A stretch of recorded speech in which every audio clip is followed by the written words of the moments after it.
죄송합니다. 죄송합니다. 야, 죄송하면 다야 내가 먼지 티끌 하나 없이 닦으라고 했어? 안 했어. 너네 아버지는 육군 참모총장이냐? 왜 이렇게 말귀를 못 알아들어? 엎드려 있는 이등병의 얼굴엔 땀이 송골송골 맺혔어요. 절대 권력자 같은 강태식 병장의 목소리가 생활관 바닥을 쩌렁쩌렁 울렸죠. 주변 병사들은 아무 말도 아무것도 하지 않았습니다. 모두가 그저 숨막히는 침묵 속에서 조용히 있었어요. 그 순간만큼은 강 병장도 까맣게 몰랐을 겁니다. 육군 참모총장보다 합동참모의장이 훨씬 더 높다는 사실을요. 푸르스름한 새벽 공기를 가르며 훈련장에 모인 병사들 사이로 한지훈 이병은 조용히 줄을 맞춰서 있었습니다. 21살. 군 복무 중인 평범한 이등병처럼 보였지만 지훈이는 늘 조금 더 조용했고 남들 눈치를 살피는데 아주 익숙했죠. 야, 1번 이등병 뭐 하는 거야? 줄 똑바로 못 서? 아침 점호 시간. 강태식 상병의 날카로운 목소리가 훈련장에 울려 퍼졌습니다. 지훈이는 눈 깜짝할 사이에 자세를 바로잡았어요. 눈빛이 잠깐 흔들렸지만 금세 아무렇지 않은 표정을 지었. 뭐, 이런 일은 이젠 완전 일상이니까요. 점심시간 식당. 지훈이는 밥을 먹는 시간보다 주변 눈치를 살피는데 더 많은 신경을 썼습니다. 막 숟가락을 입에 가져가려는 바로 그 순간 강태식 상병이 쓱 다가왔어요. 야, 너 식사 시간 끝나기 10분 전까지 식판 싹 다 정리해놔. 알았냐? 오늘부터 내가 담당이니까. 지훈이는 조용히 고개를 끄덕였습니다. 네. 상병님, 뭐 똑바로 대답 안 해네. 상병님 식판 정리하겠습니다. 강태식은 만족스러운 표정으로 씩 웃고는 제자리로 돌아갔습니다. 옆자리 동기가 작게 한숨을 쉬었지만 아무도 말을 걸진 않았어요. 원래 다들 그렇게 사는 거였으니까요. 오후 휴식 시간. 지훈이는 생활관 구석에서 어머니와 조용히 통화하고 있었습니다. 우리 아들.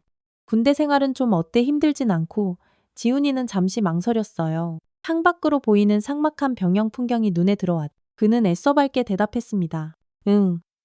엄마? 그럼요. 잘 지내고 있어요. 괜찮아요. 아버지는 바쁘시지. 지훈이는 순간 목이 턱 막혔어요. 합참의장인 아버지는 언제나 바빴거든요.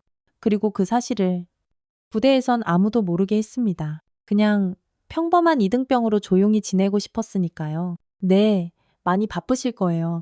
통화를 마친 지훈이는 잠시 휴대폰을 멍하니 바라보았습니다. 바로 그때 강태식의 목소리가 들려왔어요. 야, PX 가서 이거 좀 사와. 강태식은 쪽지를 툭 건넸고 지훈이는 아무 말 없이 받아들었습니다. 복도를 걸어가는 지훈이의 등 뒤로 강태식의 나지막한 욕설이 들려왔지만 그는 오히려 희미하게 미소를 지었습니다. 괜찮아. 군 생활은 원래 다 이런 거니까. 앤드. 하지만 그날 밤 생활관에서 쓰다만 메모지 한 장이 지훈의 손에서 바닥으로 스르르 떨어졌습니다. 그 메모에는 이렇게 적혀 있었어요. 오늘도 참았다. 내일은 더 잘 참을 수 있겠지. 어둠이 깊게 내린 생활관. 지훈이는 이불을 머리끝까지 끌어당기며 모두가 잠든 시간에도 홀로 눈을 뜨고 있었습니다. 불침번 근무를 서는 시간이었죠. 평소라면 한 번이면 끝났을 근무가 오늘은 두 번째였습니다. 물론 강태식 상병의 지시였어요. 너 오늘부터 불침번 2번 서라. 다른 애들 거 대신해서 내가 더 서고 싶다고 했다고 해. 지훈이는 그저 고개를 끄덕일 뿐이었습니다. 졸린 눈을 비비며 생활관을 순찰하던 중 그만 발이 꼬여 쿵 하고 넘어질 뻔했습니다. 그 소리에 누군가 뒤척였고 지훈이는 심장이 철렁 내려앉았어요. 아, 씨, 뭐 하는 거야? 소리 내지 말라고 했지? 강태식의 살벌한 목소리였습니다. 그는 반쯤 몸을 일으켜 지훈을 노려보았어요. 죄송합니다. 상병님, 죄송하면 다야 너. 내일 아침 훈련 전에 생활관 바닥 3번 닦아. 알았어.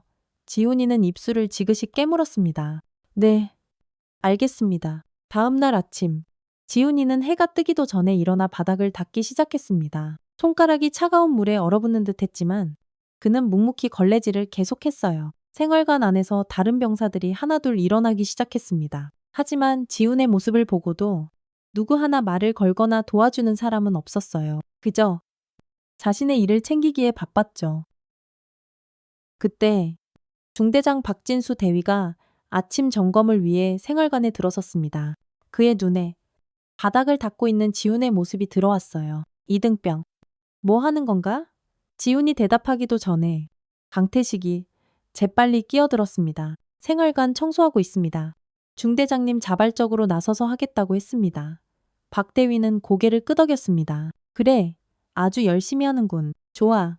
그리고는 아무 말 없이 휙 지나가 버렸습니다. 훈련이 시작되기 전 지훈이는 세수대야에 담긴 차가운 물에 두 손을 담그고 있었습니다. 이것도 강태식의 지시였어요. 원산폭격 대신이라면서요. 군대는 위아래가 명확해야 돌아가는 거야. 넌 그걸 아직 모르는 것 같아서 내가 특별히 가르쳐 주는 거다. 강태식의 말에 지훈이는 아무 대답도 하지 않았습니다. 손가락 감각이 점점 사라지고 있었지만 그는 그저 시간이 어서 지나가기만을 기다렸어요. 한편 부대 인근 편의점에서 아르바이트를 하던 대학생 미나는 바닥에 떨어진 종이 조각 하나를 발견했습니다. 구겨진 메모지를 펴보니 군인의 글씨체로 보이는 내용이 눈에 들어왔어요. 혹시 아버지에게 연락이 된다면 그냥 잘 지내는 척만 해달라고 전해주세요. 미나는 잠시 생각에 잠겼어요. 여기 부대 근처라 군인들이 자주 오가는데 표정이 어두운 경우가 많았거든요. 하지만 이 메모는 이건 뭔가 달랐어요. 이건 분명 큰일이 있다는 신호였죠. 잠시 고민하던 미나는 인터넷으로 군인권센터를 검색했습니다. 이건 신고해야 할 것 같아. 미나의 익명신고는 군인권센터를 통해 보고 체계를 타고 빠르게 올라갔습니다. 그리고 그 보고서가 마침내 대한민국 합동참모의장 한정혁의 책상 위에 놓였을 때 세상은 변하기 시작했습니다. 한정혁은 보고서를 읽다 말고 갑자기 손을 멈췄습니다.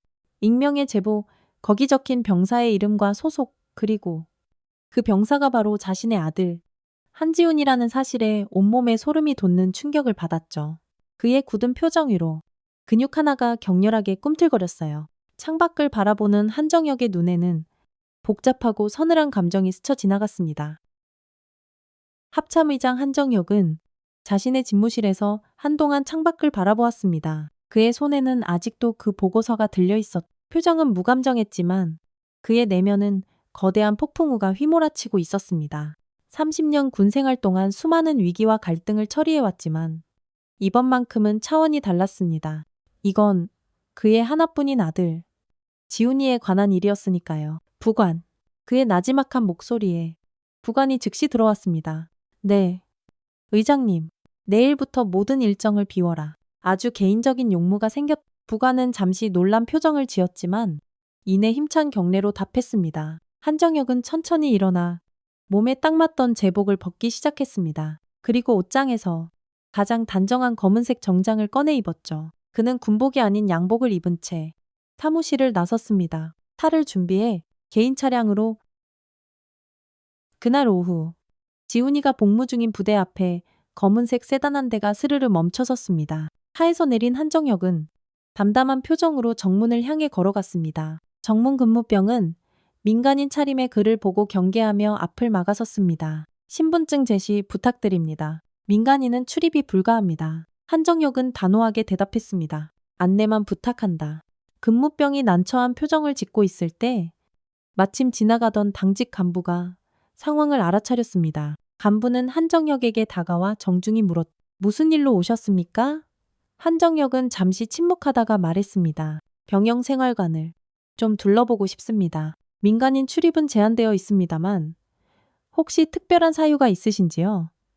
한정혁은 주머니에서 명함 한 장을 꺼내 건넸습니다. 명함을 본 간부의 얼굴이 새하얗게 질렸습니다. 합참의장님이십니까? 한정혁은 그저 조용히 고개를 끄덕였습니다. 공식 방문은 아니다. 그냥 참관객으로만 생각해주게. 간부는 당황해서 어쩔 줄 몰라 했고 결국 그를 민간 참관인 자격으로 안내하기로 했습니다.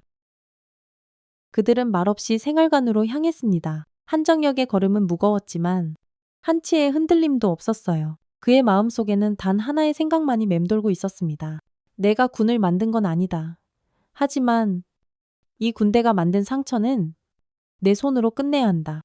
아이문스. 그들이 생활관 앞에 도착했을 때 안에서 시끄러운 고함 소리가 들려왔습니다. 간부는 문을 열기 전에 잠시 망설였어요. 한정역은 그를 지나쳐 직접 문을 열었습니다. 그가 문을 열자 생활관 안의 모습이 한눈에 들어왔습니다.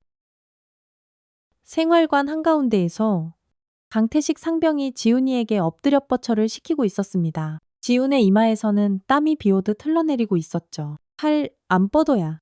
너 진짜 사람 대접받고 싶으면 말귀를 좀 알아들어라.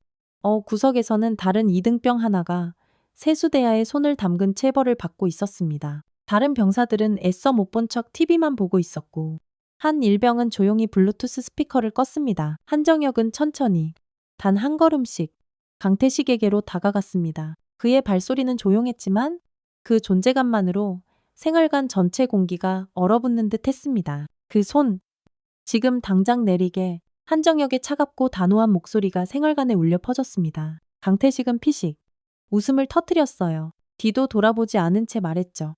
뭐야? 민원 넣으러 온 아버지라도 되시나 여기 처음 와보셨나 본데?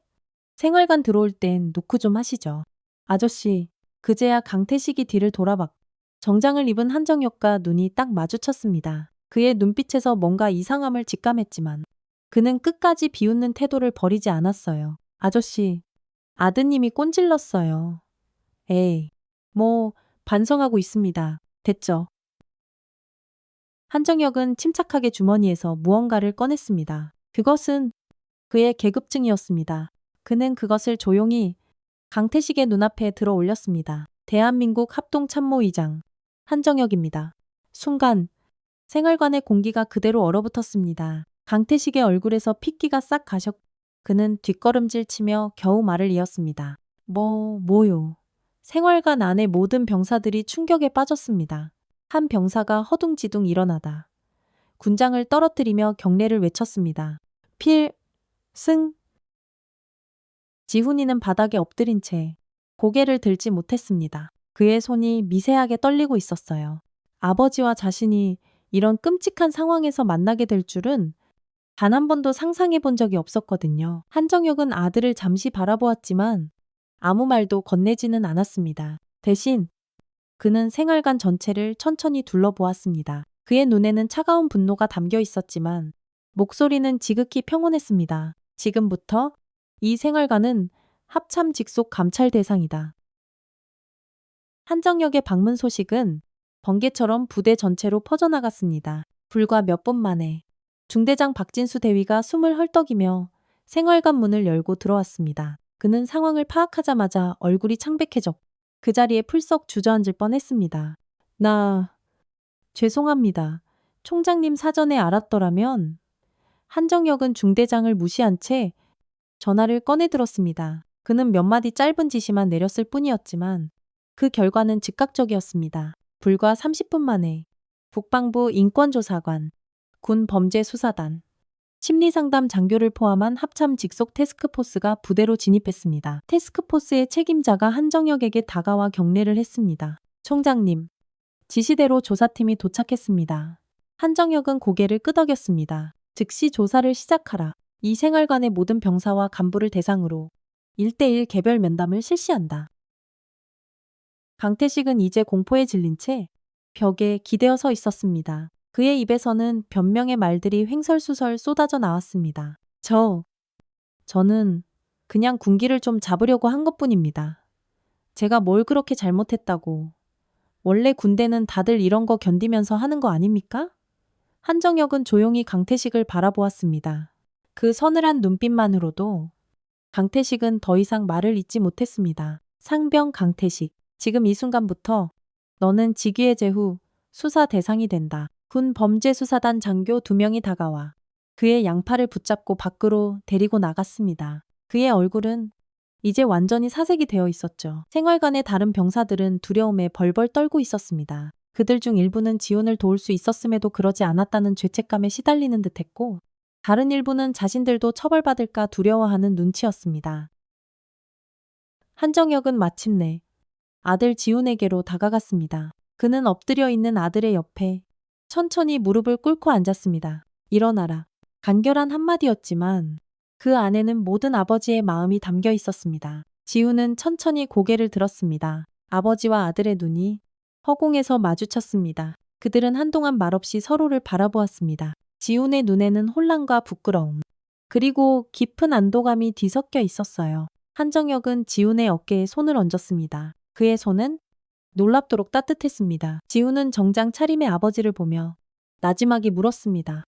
왜 군복 안 입고 오셨어요? 한정혁의 눈가에 아주 희미한 미소가 번졌습니다. 내가 군인이기 이전에 네 아버지니까.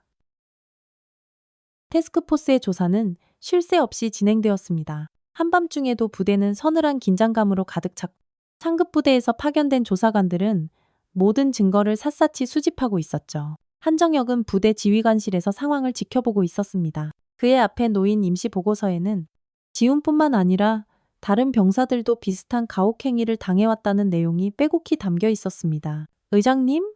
조사 중간 보고입니다. 감찰단장이 서류철을 들고 들어와 한정혁 앞에 자료를 펼쳤습니다. 상병 강태식은 확인된 것만 최소 5명의 이등병에게 지속적인 가혹행위를 저질렀습니다. 특히 한지훈 이등병에게는 불침번 추가 근무, 청소 강요, 식사 방해 등의 행위가 집중적으로 이루어졌습니다. 한정혁은 평온한 표정을 유지했지만 그의 손가락이 테이블을 누르는 힘이 조금 더 강해졌습니다. 중대장과 소대장도 이 상황을 인지하고 있었던 것으로 확인됐습니다. 그들은 이것을 군대 생활의 일부라고 여기며 적극적인 조치를 취하지 않았습니다. 한정혁은 감찰단장의 보고를 끝까지 들었습니다. 그의 얼굴은 무표정했지만 내면에서는 분노가 용암처럼 끓어오르고 있었어요. 자신이 수십 년간 몸담아온 군대가 아직도 이런 썩어빠진 문제를 안고 있다는 사실에 깊은 실망감을 느꼈습니다. 처분 방향은 강태식 상병은 영창 구금 후 형사 입건 절차를 밟게 됩니다. 혐의는 상습적 직권남용, 인권침해, 집단 따돌림 조장입니다. 한정혁은 고개를 끄덕였습니다. 중대장 포함 관련 간부 3명은 징계위원회에 회부하고 즉시 보직 해임을 진행 중입니다. 보고, 누락, 지휘감독 소홀, 인권의식 결여가 확인되었습니다. 감찰단장은 서류를 넘기며 계속 보고했습니다. 생활관 병사들은 방조 및 묵인 정황이 확인되어 전원 특별 인권교육 실시와 반성문 제출을 지시했습니다. 한지훈 이등병은 타부대로의 전출 절차를 준비 중입니다. 한정혁은 창밖을 바라보았습니다. 어두운 밤하늘에 별들이 총총히 빛나고 있었어요. 그는 자신이 아들을 지키지 못했다는 깊은 자책감을 느꼈습니다. 대한민국군의 최고 수뇌부에 있으면서도 정작 가장 가까운 사람을 보호하지 못했다는 사실이 그의 가슴을 후벼 팠습니다. 의장님, 보도자료 초안이 준비되었습니다. 공보장교가 들어와 문서를 건넸습니다. 한정혁은 문서를 조용히 읽어내려갔습니다. 군 수뇌부의 자녀라서가 아니라 이런 일은 그 어떤 병사에게도 일어나서는 안 되는 일이었음을 분명히 밝힌다.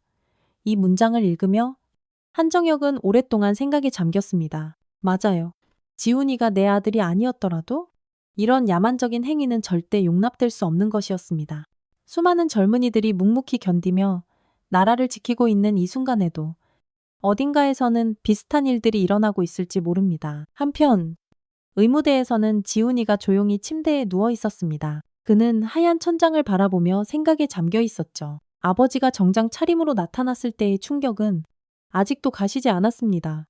평소 그렇게나 엄격하고 권위적이던 아버지가 군복이 아닌 정장을 입고 오직 자신만을 위해 달려온 것이 도무지 믿기지 않았습니다. 한지훈 씨, 면회 오신 분이 있습니다. 간호장교의 말에 지훈은 천천히 몸을 일으켰습니다. 문이 열리고 한정혁이 들어왔습니다. 그는 여전히 정장 차림이었습니다. 지훈은 침대에 앉은 채 고개를 숙였습니다. 한정혁은 아들 옆에 놓인 의자에 조용히 앉았습니다. 두 사람 사이에 길고 어색한 침묵이 흘렀습니다. 항상 존댓말을 쓰며 거리를 두었던 아버지와 아들은 이렇게 가까이 마주 앉는 것조차 어색하게 느껴졌어요. 마침내 한정혁이 먼저 입을 열었습니다. 괜찮으냐? 단순한 질문이었지만 그 안에는 세상 모든 아버지의 깊은 염려가 담겨 있었습니다. 지훈은 고개를 들어 아버지를 바라보았습니다. 그의 눈에는 복잡한 감정이 어려 있었어요. 네, 괜찮습니다. 병사들의 면담이 계속되는 동안 한정혁과 지우는 부대 내 작은 회의실에서 마주 앉았습니다. 그들 사이의 대화는 여전히 어색했지만 그 속에서 서로에 대한 이해가 조금씩 싹트고 있었습니다. 사실 그들은 오랫동안 제대로 대화해 본 적이 없었습니다. 아버지는 늘 엄격한 군인이었고 아들은 그런 아버지를 멀리서 존경하는 동시에 두려워했기 때문이었죠. 왜? 말하지 않았니? 한정혁이 조용히 물었습니다. 그의 목소리에는 평소의 권위가 아닌 진심 어린 궁금함이 담겨 있었습니다. 지우는 잠시 창밖을 바라보았습니다. 부대 운동장에서는 여전히 군인들의 함성 소리가 들려왔지만 이제 그의 세상은 완전히 달라져 있었습니다. 군 생활은 원래 다 그런 건 줄 알았습니다. 지훈이 마침내 입을 열었습니다. 그리고 아버지가 아시면 저한테 실망하실까봐 아무 말도 못했습니다. 한정혁의 눈에 깊은 슬픔이 스쳐 지나갔습니다. 그는 의자에 깊숙이 몸을 기댔습니다. 수십 년간 군에서 강인함과 원칙을 지켜온 그였지만 이 순간만큼은 그저 한 명의 아버지로서 자신의 무력함을 느꼈습니다. 실망이라니. 그런 생각을 하고 있었다니. 한정혁은 고개를 저었습니다. 네가 나에게 말할 수 없었다는 그 사실이 아버지를 더 실망스럽게 만드는구나. 지우는 아버지의 말에 놀라 고개를 들었습니다. 그의 눈에는 평소에 보지 못했던 아버지의 모습이 보였어요. 군복을 벗은 아버지는 더 나이 들어 보였고 동시에 더 인간적으로 느껴졌습니다. 나는 한정혁이 천천히 말을 이었습니다. 군에서 많은 것을 보고 배웠다. 하지만 가장 소중한 것, 내 아들과 소통하는 법은 배우지 못했나 보구나. 지훈의 눈가가 촉촉해졌습니다. 그는 고개를 숙여 아버지가 보지 못하게 했어요. 이제부터는 달라질 거다. 한정혁이 말했습니다. 너는 곧 다른 부대로 전출될 거다. 거기서 새로운 시작을 할 수 있어. 지훈은 잠시 생각에 잠겼습니다. 갑작스러운 변화와 낯선 환경이 두렵기도 했지만 동시에 새로운 기회가 주어진다는 것에 감사했습니다. 그때 한정혁이 덧붙였습니다. 부탁이 하나 있다. 이번 일로 인해 네가 군생활 전체를 부정적으로만 보지 않았으면 좋겠다. 잘못된 문화는 반드시 뿌리 뽑아야 하지만 군대의 본질적인 가치까지 부정하게 되지는 않았으면 한다. 지우는 아버지의 말을 이해했습니다. 아버지에게 군대는 일생을 바친 자부심의 장소였습니다. 그리고 그 자부심은 계급이나 권위가 아닌 국가와 국민을 위한 봉사에서 비롯된 것이었죠. 네, 아버지, 이해합니다. 한편 부대는 태스크포스의 활동으로 인해 발칵 뒤집혔습니다. 강태식은 영창에 구금되었고 중대장 박진수를 포함한 간부들은 줄줄이 징계를 받았습니다. 한 조사관이 박진수에게 질문했습니다. 중대장님, 생활관 내 분위기와 병사들 사이의 갈등을 정말 인지하지 못하셨습니까? 박진수는 땀을 뻘뻘 흘리며 대답했습니다. 그저 일상적인 군 생활의 일부라고만 생각했습니다. 설마 그분이 진짜 합참의장일 줄은 그의 말에서는 변명과 후회가 뒤섞여 있었습니다. 그는 징계 통지서를 받은 후 자신의 사무실에서 한참을 오열했습니다. 그 눈물은 단지 자신의 경력이 끝났다는 절망감 때문만은 아니었어요. 그것은 자신이 지켜주지 못했던 어린 병사들에 대한 뒤늦고 깊은 죄책감의 표현이었습니다.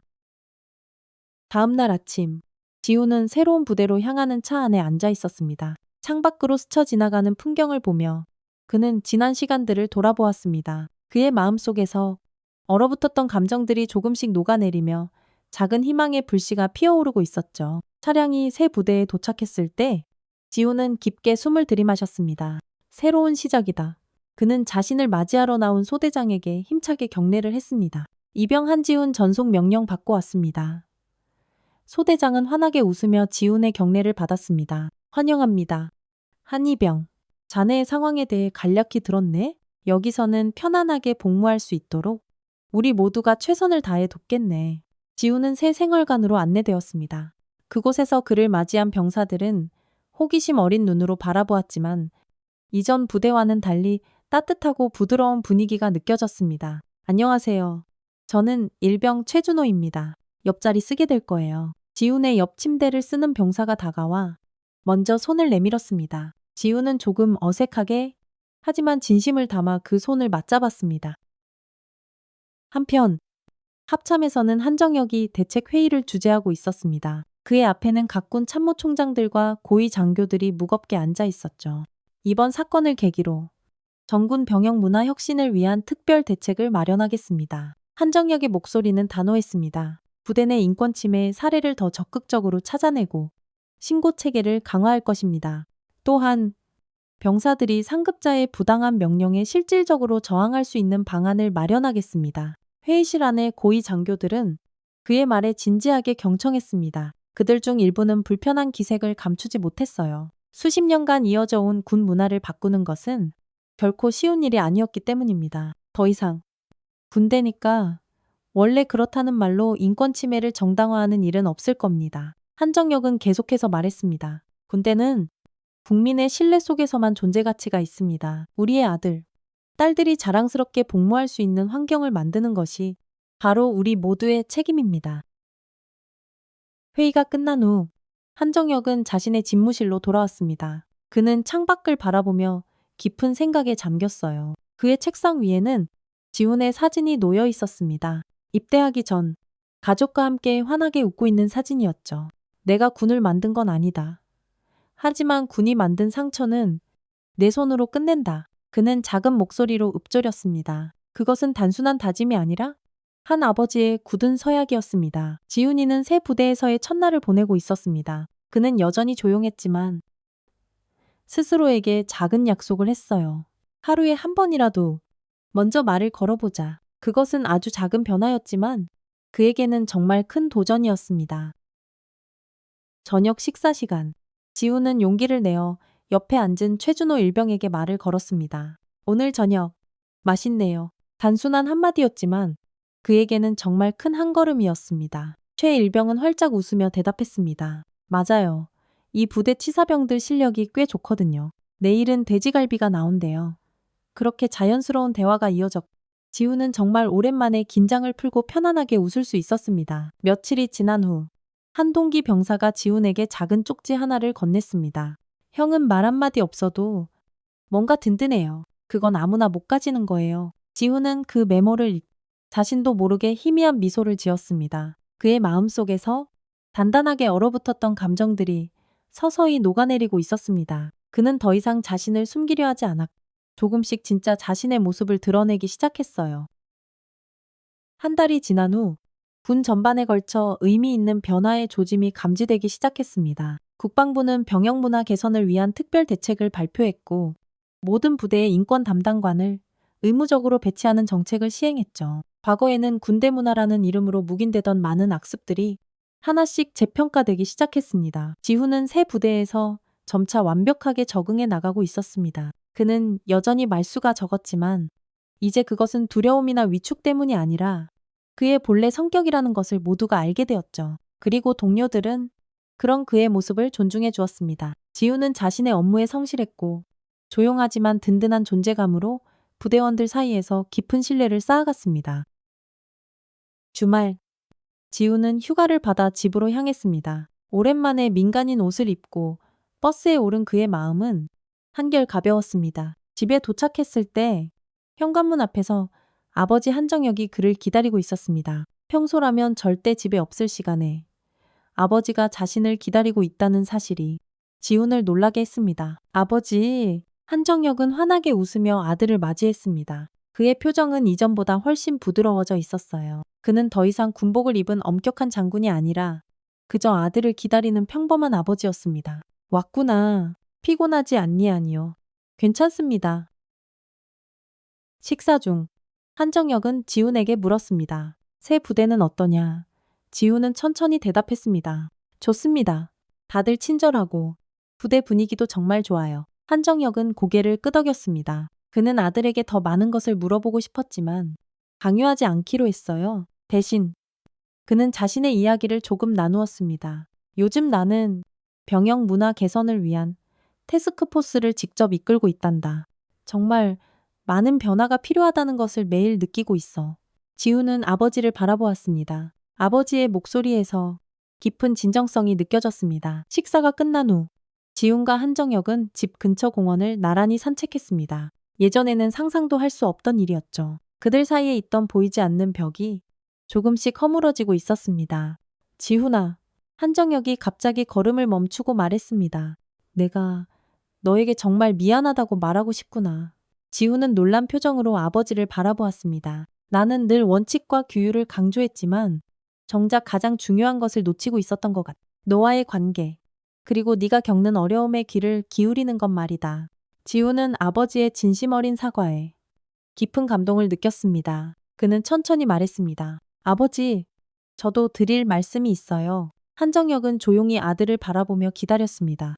그날 아버지가 정장 차림으로 부대에 오셨을 때 저는 처음으로 아버지가 군인이기 이전에 그냥 제 아버지라는 사실을 깨달았어요. 그게 저에게는 정말 큰 의미였습니다. 한정혁의 눈가가 촉촉해졌습니다.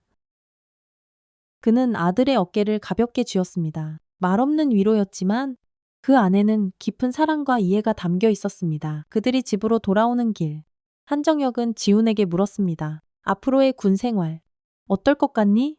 지훈은 잠시 생각하다가 환하게 웃으며 대답했습니다. 이제는 제가 군인으로서 정말 성장할 수 있을 것 같아요. 진짜 군인으로요? 한정혁은 미소를 지었습니다. 그 미소 속에는 아버지로서의 깊은 자부심이 담겨 있었습니다. 다음 주 월요일, 지훈은 부대로 복귀했습니다. 그는 생활관에 들어서며 문 옆에 새로 부착된 포스터를 보았습니다. 군인 기본권 보장이라고 쓰인 그 포스터 옆에는 이런 문구가 작게 적혀 있었어요. 정복이 아닌 정장으로. 그는 그날 군복 대신 양복을 입고 아들의 고통 속으로 걸어 들어왔다. 지훈은 그 문구를 읽고 조용히 미소 지었습니다. 그것은 단순한 문구가 아니라 대한민국 군문화의 거대한 변화를 상징하는 메시지였습니다. 권위와 복종이 아닌 인간적인 이해와 존중이 중심이 되는 새로운 문화를 향한 의미 있는 첫걸음이었죠. 카메라가 천천히 줌아웃되며 생활관 전체가 보입니다. 병사들이 각자의 자리에서 평화로운 일상을 보내고 있는 가운데 지훈은 조용히 자신의 침대에 앉아 편지를 쓰고 있습니다. 그 편지의 첫 문장은 이렇게 시작됩니다. 아버지, 오늘 저는 처음으로 후임병에게 조언을 해주었습니다. 화면이 점점 더 멀어지며 부대 전경이 보이고 그 너머로 희망으로 가득 찬 넓은 하늘이 펼쳐집니다. 지훈이의 이야기는 여기서 끝나지만 군대 문화의 긍정적인 변화는 이제 막 시작되고 있었습니다.